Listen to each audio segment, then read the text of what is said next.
2019 December 19 സംരക്ഷണം ആരംഭിച്ച പരമ്പരയാണ് മൗനരാഗം. മൗനരാഗം സീരിയലിലെ കല്യാണിയെക്കുറിച്ച് കൂടുതൽ അറിയാം. ഐശ്വര്യ റാംസായി എന്നാണ് താരത്തിന്റെ പേര്.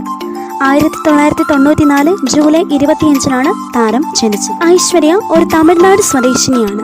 തമിഴ്നാട് കാരക്കുടിയാണ് താരത്തിന്റെ ജന്മസ്ഥലം. കുലദൈവം എന്ന പരമ്പരയിലായിരുന്നു താരം ആദ്യമായി അഭിനയിച്ചത്. സീരിയലിൽ വരുന്ന സമയത്ത് മലയാളം ഒട്ടും അറിയില്ലായിരുന്നു താരത്തിന്.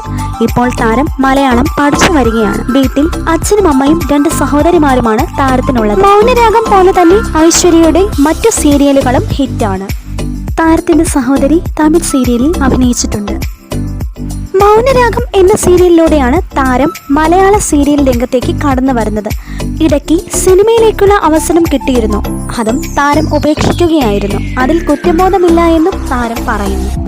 തമിഴ്നാട് യൂണിവേഴ്സിറ്റി കോളേജിലാണ് താരം പഠിച്ചത്. താരത്തിന്റെ സഹോദരി ഗീതാഞ്ജലി, അമ്മ ശ്രീലക്ഷ്മി, അച്ഛൻ റംസായി.